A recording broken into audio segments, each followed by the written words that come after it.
Did historical singles ever just vanish when the holiday invitations arrived? Could a woman in the 1800s actually sidestep relentless marriage questions at a family feast?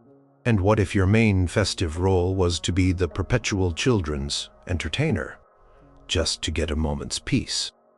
Was the pressure to pair up at a New Year's ball more intense than any dating app today? Prepare to uncover the often ingenious, sometimes desperate ways unattached individuals navigated the social minefields of family gatherings and holidays in eras gone by. Number 10. The art of strategic disappearance or feigned busyness. Imagine the scene: a grand family estate in the English countryside, circa 1850. The invitations for the Christmas gathering have gone out. A multi-day affair involving endless meals, parlor games, and the dreaded mistletoe. For a single gentleman, perhaps a younger son with no title and meager prospects, or a lady deemed a spinster well past her first bloom, the thought of enduring yet another round of pointed questions from Great Aunt Mildred about their solitary state could be utterly unbearable. So, what was one to do? Sometimes, the most effective strategy was simply not to be there or to appear so overwhelmed with other more important matters that their presence was fleeting and their mind clearly elsewhere. This was not always an easy feat. In eras where family ties were paramount and social obligations were rigid, simply declining an invitation from the patriarch or matriarch of the family could cause considerable offense. It required a delicate touch, a believable excuse, and sometimes a little bit of luck. For men, particularly those involved in commerce, law, or the burgeoning industries of the 19th century, feigning an urgent business matter was a plausible escape. A sudden, unavoidable trip to London to consult with partners, or an unexpected summons to oversee a critical project in a distant county could provide a legitimate-sounding reason for absence. Key was to make it sound both regrettable and absolutely essential. Letters would be dispatched full of apologies for missing the cherished family time, perhaps accompanied by a thoughtful early gift to smooth over any ruffled feathers. The single man could then spend his holidays in the relative anonymity of his city lodgings, perhaps enjoying the company of fellow bachelors or indulging in solitary pursuits free from familial scrutiny. For single women, the options for feigned busyness were often more limited by societal expectations. However, ingenuity prevailed. Common and often unassailable excuse was a sudden bout of ill health, a mysterious ailment, a delicate constitution, flaring up just as the travel trunks were being packed, could be a lifesaver.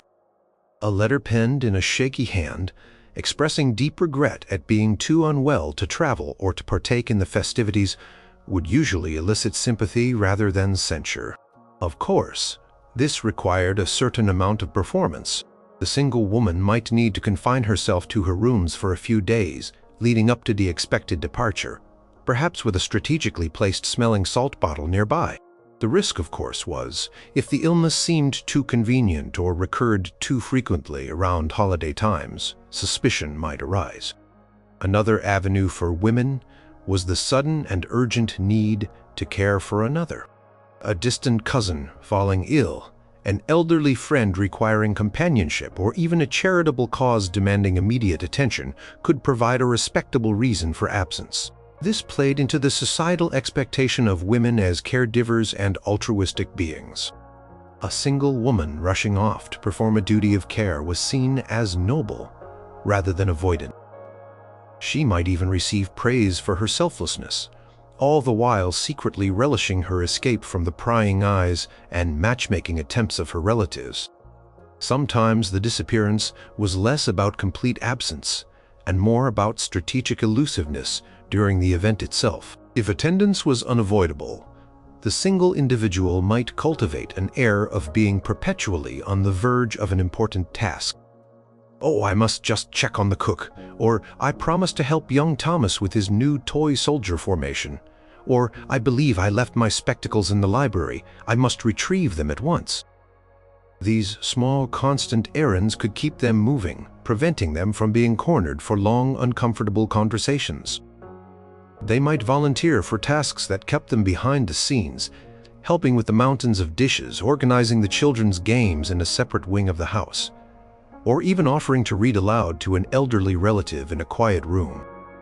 This made them appear helpful and engaged, while simultaneously creating a buffer. The success of these tactics often depended on the specific family dynamics and the individual's existing reputation. A scholarly nephew, known for his absent-mindedness, might get away with spending most of the holiday with his nose in a book, emerging only for meals. An artistic niece might be excused for long, solitary walks to seek inspiration. Key was to establish a pattern of behavior that made such disappearances or preoccupations seem in character rather than a deliberate snub. And for those truly adept, they could turn their brief appearances into memorable, positive interactions, leaving a good impression before artfully fading into the background once more. Masters of their own social orbit, even within the bustling confines of a family holiday. This careful management of presence and absence was a silent language, a way to cope and maintain a semblance of personal space in a world that often demanded constant social performance from everyone, especially those whose single status made them objects of particular curiosity and concern. Number 9. Becoming the indispensable helper, the unofficial event coordinator. For the historical single, another powerful way to navigate the choppy waters of family gatherings was to transform oneself into an indispensable cog in the holiday machinery. Instead of being the awkward, unattached guest, they became the behind-the-scenes hero, the person without whom the entire celebration might just collapse. This was a strategy of proactive engagement, turning a potentially vulnerable position into one of quiet authority and undeniable value. By being constantly busy, useful, and seemingly integral to the smooth running of events, the single individual could subtly deflect personal questions and shift the focus from their marital status to their practical contribution. Consider a large Victorian Christmas or an Edwardian New Year's Eve party. These were not simple affairs. They involved elaborate multi-course meals, complex household logistics, guest management, and often a host of children needing supervision and entertainment. The mistress of the house, while ostensibly in charge, often had her hands full with social duties and managing the senior staff. This created an opening for the unmarried sister, brother, aunt, or uncle to step in and become the de facto event manager. They weren't just helping, they were anticipating needs, solving problems before they arose, and ensuring everyone else had a good time. An unmarried aunt, for instance, might take complete charge of the children. She would be the one organizing their games, telling them stories, supervising their meal times, and ensuring they were appropriately dressed and presented when required. This was a demanding job, one that kept her constantly occupied and often earned her the immense gratitude of her harried sister or sister-in-law. While she was mediating a squabble over a toy train or leading a chorus of carols in the nursery, she was conveniently unavailable for intrusive questions about her own romantic prospect. Her busyness was her shield, her utility, her social currency. She was not poor, single Aunt Mary. She was wonderful Aunt Mary, who is so good with the children, we simply couldn't manage without her. Similarly, an unmarried brother or uncle could find his niche. He might be the one tasked with organizing the outdoor activities, the skating party on the frozen pond, the winter walks, or the shooting expeditions. He could be in charge of the wine cellar, ensuring the right vintages were brought up for each meal, a responsibility that required knowledge and attention to detail. He might be the one who knew how to fix the finicky gramophone, or the one who could carve the roast with surgical precision. These roles, often self-assigned or subtly cultivated over years, made him a vital part of the proceedings. His contributions were visible and appreciated, and his marital status became a secondary or at least less pressing topic of conversation. This strategy also allowed the single individual to exert a degree of control over their environment. By being involved in the planning and execution, they could subtly steer things in a way that minimized their own discomfort. They might, for example, ensure they were seated next to a sympathetic cousin or a less inquisitive elderly relative at dinner. They could orchestrate activities that they genuinely enjoyed or that played to their strengths. If the conversation veered too close to uncomfortable territory, they could suddenly remember an urgent task that required their immediate attention. "Oh, excuse me. I must just see if Cook needs help with the pudding." Furthermore, this role of the indispensable helper often fostered genuine affection and respect. Family members would come to rely on their skills and their calm, capable presence. This reliance could, over time, lead to a deeper acceptance of their single status.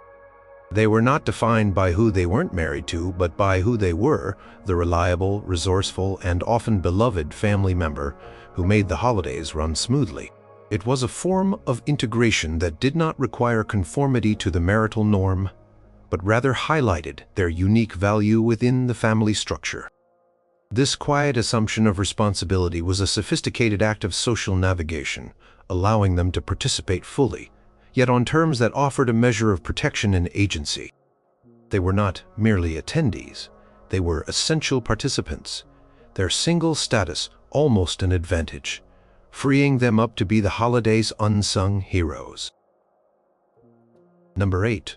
Mastering the role, the eccentric aunt, or storytelling uncle. When faced with the repetitive script of family holiday interrogations, some historical singles chose not to deflect or disappear, but to rewrite the script entirely by crafting a distinctive and memorable persona. They became the character of the family, the delightfully eccentric aunt, the endlessly fascinating storytelling uncle, the slightly bohemian cousin. This wasn't necessarily about being inauthentic. It was about emphasizing certain aspects of their personality and experiences to create a role that was both entertaining for others and protective for themselves. By becoming a source of amusement, wonder, or even mild affectionate bewilderment, they could deflect direct personal questions and control the narrative surrounding their singlehood. Imagine a spinster aunt in the late 19th century who, instead of sighing over her unmarried state, arrived at Christmas laden with peculiar, handmade gifts, wearing slightly outlandish but charming attire, and regaling the children with fantastical tales of her perhaps slightly embellished travels or encounters. She might have an unusual pet, a collection of exotic curiosities, or a passionate, slightly unconventional hobby, like amateur astronomy or translating obscure poetry. Her conversation would be so filled with these interesting tidbits that there was little room for anyone to ask why she hadn't settled down. Her eccentricity became her armor and her charm. Relatives might whisper, "Oh, that's just Aunt Agatha. She's always been a bit different," but it would often be said with a smile. She was interesting, she was unique, and her single status became just one facet of her captivating persona rather than its defining feature. Similarly, a bachelor uncle could cultivate the image of the worldly raconteur. Perhaps he had spent time abroad, or worked in an unusual profession, or simply had a knack for observing the absurdities of life. At family gatherings, he would be the one with an endless supply of amusing anecdotes, witty observations, and perhaps even a few mildly scandalous stories told with discretion, of course. He would hold court, not in an arrogant way, but as a cherished entertainer. The younger generation would hang on his every word, and the adults would be grateful for the diversion. His ability to spin a good yarn or offer a wry commentary on current events made him a valuable social asset. Questions about his personal life might still arise, but they could often be skillfully parried with another engaging story or a humorous deflection that left everyone laughing, the original query forgotten. This strategy required a certain flair, and a good understanding of social dynamics. It wasn't about being disruptive or genuinely odd in a way that caused discomfort.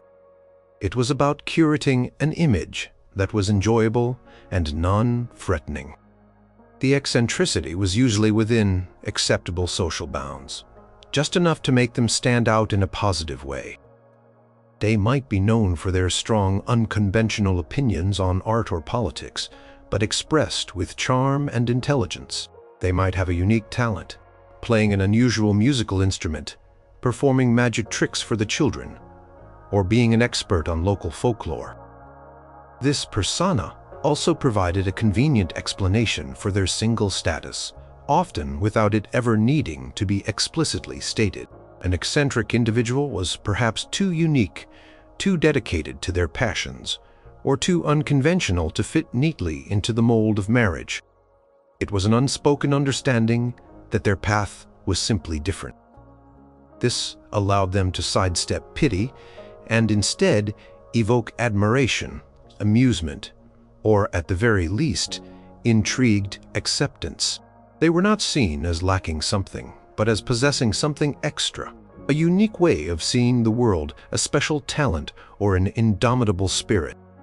By actively shaping how they were perceived, these singles turned potential social awkwardness into an opportunity for self-expression and connection on their own terms, making themselves memorable not for who they hadn't married, but for the richness and color they brought to the family tapestry. Number 7. Religious retreats and pious duties. Finding solace and status. For many historical singles, particularly women, the embrace of religious life or conspicuous piety offered a socially acceptable and often respected alternative to marriage, especially during holiday seasons that heavily emphasized family units. Turning towards faith could provide not only personal solace, but also a defined role and a community, effectively shielding them from the societal pressures and personal questions that often accompanied their unmarried status at family gatherings. If one was devoutly serving God or deeply involved in church activities, it provided a powerful and often unassailable reason for their single life. In many Christian societies, from the medieval period through the 19th and even early 20th centuries, the church was a central institution. For a single woman, dedicating her life to religious service, whether by formally entering a convent or by becoming an exceptionally active lay member of her parish, was a path that commanded respect. During major religious holidays, like Christmas or Easter, her involvement would be even more pronounced. She might be organizing the church decorations, leading the choir, teaching Sunday school, or deeply involved in charitable activities run by the church.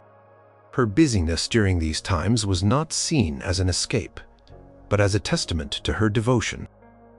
When the family gathered, her pious activities provided a ready-made narrative. If Aunt Margaret was absent from some of the secular festivities, it was because she was at midnight mass, or preparing food for the poor, or visiting the sick on behalf of the church. These were noble pursuits. Questions about why she wasn't married could be gently deflected with references to her calling or her commitment to spiritual matters. Indeed, in some contexts, her unmarried state might even be viewed as a sign of particular holiness or dedication, freeing her from worldly concerns to focus on higher things. This elevated her status rather than diminished it. For single men, while perhaps less overtly channeled into formal religious roles unless they joined the clergy, a reputation for strong faith and involvement in church governance or charitable works could also provide a similar shield.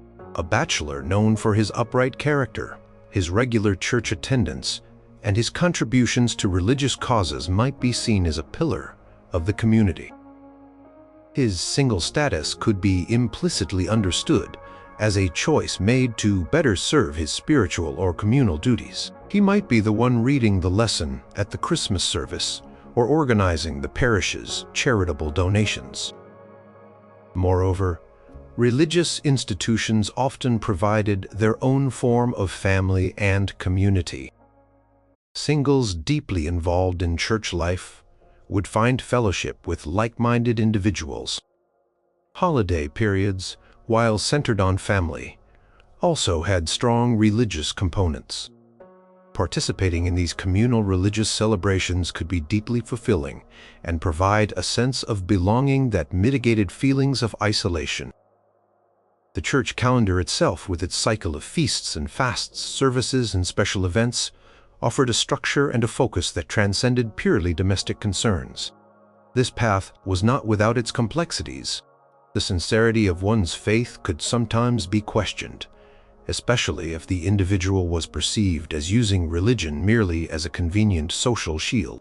However, for many, the solace and purpose found in religious life were genuine, provided a framework of meaning, a community of support, and a socially sanctioned identity that did not depend on marriage.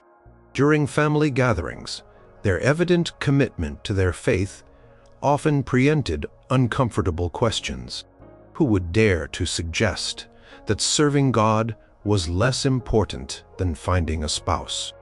Thus, religious devotion became a powerful tool for navigating social expectations, offering not just an escape, but an alternative form of fulfillment and respectability that resonated deeply within the historical context. It allowed singles to participate in the broader spirit of the holidays, while anchoring their identity in a realm that often commanded ultimate authority. Number 6. The power of the purse, strategic gifting, and financial independence. In eras where economic standing heavily influenced social position, a single person with their own financial resources, however modest or substantial, could wield a surprising amount of influence and navigate family gatherings with a degree of autonomy that others lack. Power of the purse, whether inherited, earned, or carefully managed, could translate into respect, leverage, and the ability to shape interactions, particularly through the art of strategic gifting during holidays and special occasions. This wasn't just about generosity, it was about subtly reminding the family of their value and independence. Consider the maiden aunt of independent means in the Victorian or Edwardian era. She might have inherited money, or perhaps she was one of the pioneering women in a profession like teaching or writing. When she arrived for Christmas, her gifts were not mere trifles. They were thoughtful, perhaps even lavish, and tailored to each recipient. For her nieces and nephews, she might bring coveted toys, books, or even contribute to their education or dowries. For her siblings and their spouses, her gifts could be practical luxuries, items they might not afford themselves. This generosity was not just about affection, it was a demonstration of her capacity and her independent status. It was harder to pity poor Aunt Eleanor when she was the one bestowing desirable presents and subtly underwriting some of the family's comforts. This financial independence also afforded her a degree of freedom in her interactions. She was not reliant on the family for support, which could change the dynamic considerably. She might choose to stay at a comfortable inn rather than in a cramped guest room if she preferred, or she could host parts of the holiday gathering herself, setting her own terms. Her opinions might carry more weight, not just because of her wisdom, but because she was not perceived as a burden. If matchmaking attempts became too overt, her financial stability provided a subtle but firm counter-argument. She was doing quite well on her own. For bachelor uncles or other single male relatives with financial resources, the dynamic was similar, though often amplified by the greater economic power generally available to men. A wealthy bachelor uncle could be a source of exciting gifts, adventure, perhaps funding a trip for a promising nephew, or even crucial financial support in times of need. His arrival at holiday gatherings could be eagerly anticipated. His single status might still be a topic of conversation, but it would be tinged with the understanding that he was a man of means, a catch, perhaps, but also someone who clearly didn't need to marry for financial security or social standing. He could use his wealth to smooth social interactions, perhaps by treating the family to a theater outing or contributing generously to the holiday feast. Strategic gifting was a key component of this. The gifts themselves could be a form of communication. Particularly thoughtful gift to a key family member, the matriarch, for example, could curry favor and ensure a more comfortable experience during the visit. Generosity towards the children could win over their parents and create a warm atmosphere. It was a way of earning goodwill and subtly steering perceptions. The act of giving, especially when done with discernment and an understanding of individual desires, positioned the single person not as a peripheral figure, but as a benevolent and influential one. Furthermore, financial independence allowed these singles to pursue their own interests and build lives that were fulfilling, regardless of marital status. This inherent confidence and self-sufficiency often projected outwards, making them less of a target for pity or unwanted advice. They had created their own worlds, and their participation in family holidays was often on their own terms, as valued contributors rather than dependents. The power of the purse, used wisely and generously, could transform the narrative of singlehood from one of lack to one of strength, resourcefulness, and even a touch of enviable freedom. It allowed them to buy not just goods, but a measure of respect and autonomy within the often rigid confines of family expectations. Number 5. Hosting their own show, creating alternative celebrations. For some historical singles, particularly those with the means and the inclination, the ultimate strategy for navigating holidays was not to merely cope with existing family gatherings, but to become the hosts themselves. By orchestrating their own celebrations, they could control the guest list, set the tone, and define the terms of engagement. This was a bold move, shifting them from the periphery of traditional family events to the center of their own social universe, effectively neutralizing many of the pressures and discomforts associated with being an unattached guest elsewhere. Imagine a well-established bachelor in a bustling 19th century city like Paris or New York. He might have a comfortable apartment or even a small house, and a circle of friends that included other singles, artists, intellectuals, or congenial married couples who enjoyed his company. Instead of enduring the well-meaning but often tiresome scrutiny at a large family clan gathering in the countryside, he could host his own sophisticated New Year's Eve soiree or a festive Christmas dinner.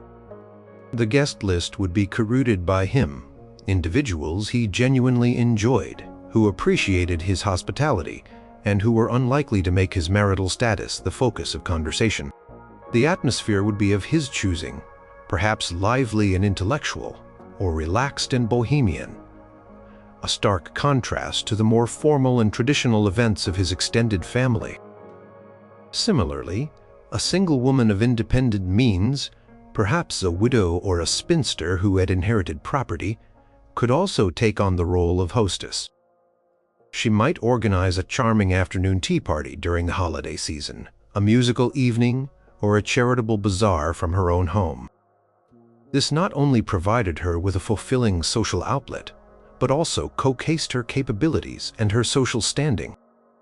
Her home became a hub of activity, and she, as the orchestrator, was a figure of respect and agency. Guests would come to enjoy her company and her hospitality, and her single status would be incidental to her role as a gracious and accomplished hostess.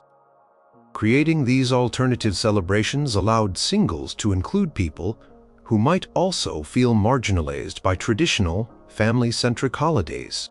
Other unattached friends, individuals estranged from their own families, or those whose families lived far away could find a welcoming and understanding environment. This fostered a sense of chosen family and mutual support, making the holiday season a time of genuine connection rather than potential alienation. These gatherings could become cherished traditions in their own right, looked forward to by a diverse group of attendees. The act of hosting also inherently shifted the power dynamic. As the host, the single individual was in a position of authority. They dictated the schedule, the menu, the entertainment. It was their show. This naturally discouraged intrusive personal questions or unwanted advice. Guests are generally more deferential to their host, and the focus is on the success of the event rather than the personal circumstances of the person who organized. The single host was too busy ensuring everyone else was having a good time to be put on the spot themselves. This strategy was not limited to the wealthy. Even a single person of modest means could organize a small, informal gathering.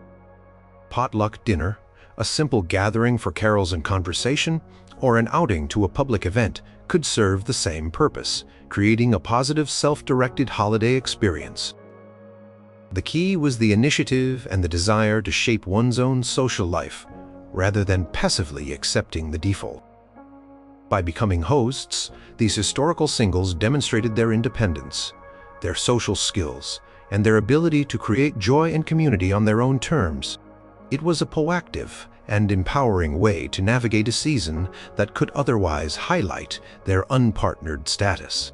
They weren't just surviving the holidays, they were defining them, turning potential social challenges into opportunities for connection, celebration, and self-affirmation. Their homes became havens, and their gatherings a testament to the rich and varied ways life could be lived, regardless of marital status. Number 4. Seeking safety in numbers, the single person's social circle. During holiday seasons, when the societal emphasis on couples and nuclear families was particularly acute, historical singles often found strength, camaraderie, and a welcome respite by actively cultivating and relying on their own social circles of unattached peers. This safety in numbers strategy didn't necessarily mean avoiding family gatherings altogether, but it did involve creating parallel social structures that offered understanding, shared experiences, and a buffer against the pressures they might face elsewhere. It was about finding their tribe and drawing comfort from those who implicitly understood their situation. Imagine a group of unmarried working women in a city in the early 20th century, teachers, secretaries, shop assistants. They might live in boarding houses or small apartments. As Christmas approached, with many of their colleagues heading home to family units where they might feel like an odd one out, these women could band together. They might organize their own festive meals, exchange small gifts, attend public entertainments together, or simply provide a listening ear for each other. This created a sense of belonging and shared identity that counteracted the potential isolation of the season. Their conversations would likely not revolve around why they weren't married, but around their work, their aspirations, their shared urban experiences, and the simple joys of their friendship. Similarly, groups of bachelors, whether in university towns, military barracks, or urban centers, often formed tight-knit groups.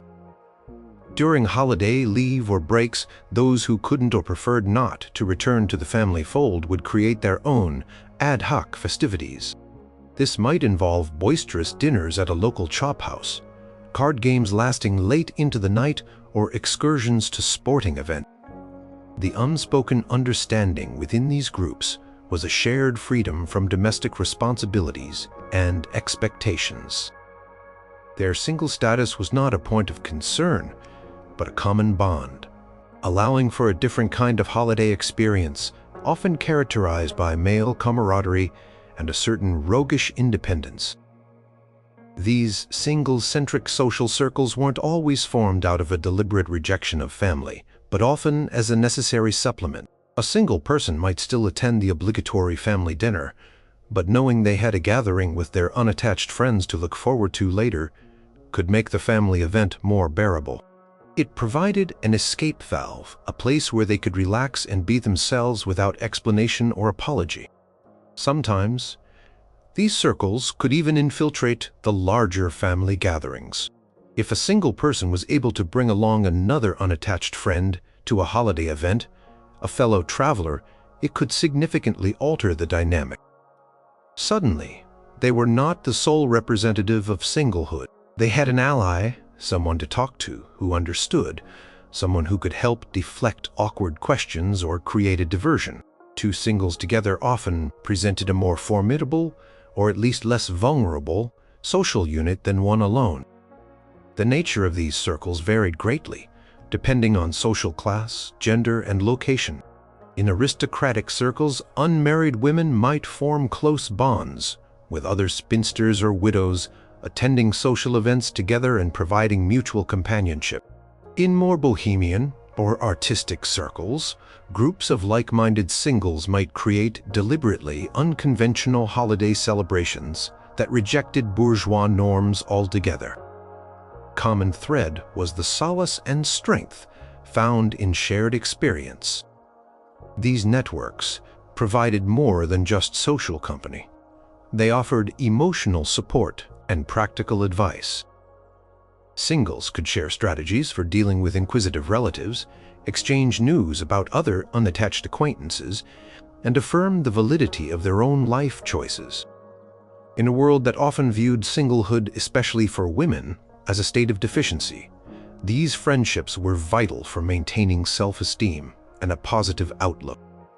They created spaces where being single was the norm, not the exception, allowing individuals to navigate the holidays with greater confidence and a sense of solidarity, proving that connection and celebration were not exclusive to the married. Number 3. The scholarly recluse, using intellectual pursuits as a shield. For some historical singles, particularly men, but also a growing number of women, as education became more accessible, dedicating oneself to scholarly pursuits, intellectual passions, or artistic endeavors provided a highly effective and wholly respectable shield during family gatherings and holidays. By cultivating an image as a dedicated scholar, a passionate researcher, or an absorbed artist, they could create a buffer of intellectual remoteness that discouraged trivial social interactions and deflected personal prying. Their apparent preoccupation with higher matters often lent them an air of seriousness and purpose that made their single status seem almost a necessary condition for their important work. Consider the bachelor academic or the gentleman scientist of the 18th or 19th century.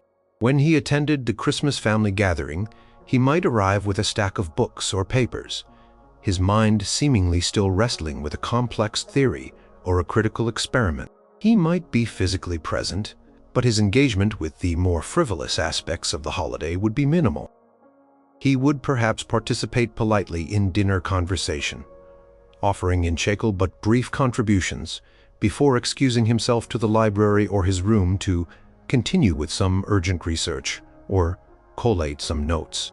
His family, while perhaps finding him a bit detached, would often view his dedication with a mixture of awe and respect. Uncle Theodore is so brilliant, you know, deeply engrossed in his studies on ancient civilizations. His intellectual pursuits became his excuse, his identity, and his protection. Who would dare interrupt profound thought with impertinent questions about marriage? For single women, this path became increasingly viable from the late 19th century onwards, as opportunities for higher education and intellectual careers, though still limited, began to open up. A woman known for her literary talents, her historical research, or her botanical studies could also adopt this persona. She might contribute to learned journals, be working on a manuscript, or be deeply involved in a local historical or scientific society. At family gatherings, she could steer conversations towards her intellectual interests, sharing fascinating but not overly technical insights that showcased her knowledge and passion. Her single status could be implicitly understood as a consequence of her dedication to her chosen field. A life of the mind that perhaps left little room for domesticity. This was often viewed as a more admirable reason for being unmarried than simply not having found a suitable partner. This strategy relied on the individual genuinely possessing, or at least convincingly projecting, a deep commitment to their intellectual or artistic work. It wasn't enough to simply say one was busy. One had to embody the role. This might involve being a font of interesting, if somewhat esoteric information, or being able to discuss current affairs with depth and insight. The single scholar or artist became a figure of intellectual substance within the family, someone whose contributions were valued on a different plane.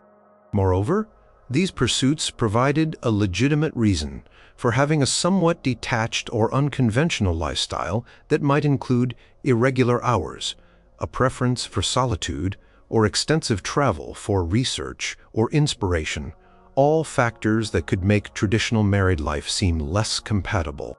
Their work became their spouse, their passion, their family. This narrative, whether consciously constructed or a natural outcome of their inclinations, served to elevate their single status from a perceived lack to a chosen path, one dedicated to the pursuit of knowledge or beauty. During holiday periods, this intellectual shield was particularly useful. While others engaged in festive games or light-hearted chatter, the scholarly single could be found in a quiet corner with a book, or observed gazing thoughtfully out of a window, ostensibly pondering great thoughts. This created a respectful distance. Family members might hesitate to disturb them, and when they did engage, the conversation could often be guided by the scholar back to their areas of expertise, areas where they felt confident and in control. It was a sophisticated way of managing social interactions, using the weight of intellectual gravitas to maintain personal space and dignity amidst the often overwhelming social demands of the season. Number 2. Navigating the matchmaking gauntlet. Subtle deflections and alliances. For countless historical singles, holiday gatherings were synonymous with one particularly dreaded activity: the matchmaking gauntlet. Well-meaning, and sometimes not so well-meaning, relatives often saw these festive occasions as prime opportunities to help their unattached kin find a suitable partner. Navigating this required immense social dexterity, a repertoire of subtle deflections, and often the cultivation of strategic alliances within the family itself. It was a delicate dance of appearing receptive enough not to cause offense, while skillfully sidestepping any actual traps. Imagine a young woman in her late 20s in Regency England, a period where marriage was paramount for a woman's social and economic security. At a Christmas ball or a New Year's house party, her aunts and mother would be on high alert, identifying eligible bachelors and contriving accidental introductions.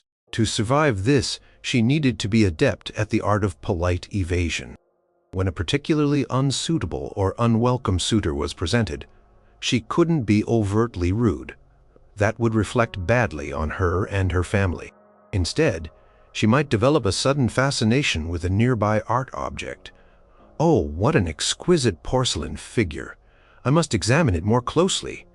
Or express an urgent need to speak to her cousin across the room, or engage the suitor in a conversation so intellectually rigorous or on such an obscure topic that his interest quickly waned.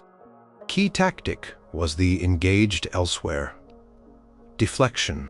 This didn't necessarily mean feigning a formal engagement, which could be problematic, but rather giving the impression of being very busy, very popular, or having her attentions subtly claimed by others, even if those others were merely a lively group of female friends. She might make sure her dance card, if, at a ball, filled up quickly with safe partners, older married men, very young cousins, or confirmed bachelors known to be uninterested. This created an appearance of social success without committing her to any one individual. Single men also faced their share of matchmaking, though perhaps with more agency to overtly resist. However, to maintain family harmony, they too often resorted to subtler tactics. A bachelor might feign an all-consuming passion for his career, or a far-flung hobby that made settling down impossible for the moment. He might praise the virtues of a married friend so extravagantly that it subtly highlighted his own, feigned inadequacy for such a state. Or he might adopt a charming but elusive persona, engaging pleasantly with potential matches but never allowing the conversation to become too serious or personal, always having a witty remark or a reason to move on. Forming alliances was crucial. A sympathetic sibling, cousin, or even a like-minded parent could be an invaluable asset. This ally could help run interference, subtly steering matchmakers away or providing a timely rescue if the single person found themselves cornered. For example, a sister might suddenly need help in another room, just as an aunt was about to launch into a lecture about the virtues of Mr. So-and-so. A knowing glance between allies could communicate volumes and trigger a prearranged escape plan. Sometimes, two unattached friends attending the same event would form a pact to look out for each other, providing mutual social support and deflection services. Humor, when used carefully, could also be a powerful tool. A light-hearted, self-deprecating joke about one's own single status or the absurdity of the matchmaking attempts could sometimes disarm the instigator and shift the mood. However, this required careful judgment, as too much levity could be misinterpreted or backfire. The goal was often not to end the matchmaking attempts forever. That was usually a futile hope, but to survive the current holiday gathering with one's composure and freedom intact. It was a constant, low-level social warfare, fought with smiles, polite excuses, and carefully chosen words. Each successful deflection was a small victory. Historical singles became adept readers of social cues, anticipating the matchmaker's next move and preparing their counter-strategy, all while maintaining the outward appearance of a perfectly agreeable, if frustratingly unattached, holiday guest. It was a testament to their resilience and social ingenuity in the face of relentless societal pressure. Number 1. Embracing the journey, pilgrimages, and transformative travel. For some historical singles, the most profound way to navigate not just holidays but their entire social standing was to embark on significant journeys, such as religious pilgrimages or extensive travel. This was more than a mere escape. It was a proactive redefinition of their life's purpose and narrative. By undertaking such voyages, they could gain status, experience, profound personal growth, and return, if they chose to return, with a new gravitas that often silenced or at least tempered the usual questions about their marital state. This was the ultimate redirection, placing their life on a different, often more respected trajectory. Consider the medieval or Renaissance era individual, man or woman, who undertook a perilous pilgrimage to Jerusalem, Rome, or Santiago de Compostela. These were not casual trips. They were arduous, often dangerous, and deeply spiritual undertakings that could last for months or even years. A single person undertaking such a journey was seen as exceptionally devout and courageous. Upon their return, they were no longer just the unmarried son or the spinster daughter. They were a pilgrim, someone who had faced hardship for their faith, someone who had seen distant, holy lands. Their experiences set them apart. At family gatherings, their stories of travel, of sacred sites, of different cultures, would likely overshadow any concerns about their domestic situation. They had a built-in fascinating topic of conversation that elevated them beyond the mundane. Their single status might even be seen as facilitating such a grand spiritual undertaking. In later centuries, particularly the 18th and 19th, the concept of the grand tour became popular, initially for young men of means, but gradually opening up to more adventurous single women as well. While not explicitly religious, these extended travels through Europe to study art, architecture, history, and languages were a single man who had completed a grand tour returned with a worldly sophistication and a network of contacts that enhanced his social standing. His focus was on broader horizons, and this often made questions about settling down seem parochial. For single women, especially those with some financial independence, travel offered an unparalleled opportunity for freedom and self-discovery, far from the restrictive social norms of home. Think of intrepid Victorian lady travelers like Isabella Bird or Mary Kingsley, who ventured into remote and challenging parts of the world. While these were exceptional individuals, even less dramatic travel, a lengthy stay in Italy to study art or a trip to the Swiss Alps for health and sketching could provide a single woman with a new sense of purpose and a wealth of experiences. When she returned to family gatherings, she brought with her an aura of independence and a collection of stories that made her far more interesting than her marital status. Her travels became a legitimate and admirable focus for her life. These journeys were not just about avoiding awkward holiday conversations. They were often deeply formative. They provided education, broadened perspectives, and fostered resilience. The single traveler often developed a strong sense of self-reliance and a unique identity shaped by their experiences abroad. This inner confidence naturally projected outwards. They had seen more of the world, faced different challenges, and this often gave them a quiet authority. Moreover, the very act of planning and undertaking such a journey demonstrated agency and a commitment to a path other than marriage. It was a statement. It suggested that their life had a different kind of adventure, a different kind of fulfillment. When they did attend family holidays, they were often treated with a new level of respect, sometimes even admiration. Their tales from afar could be the highlight of the gathering, shifting the focus from their personal life to the wonders of the world they had witnessed.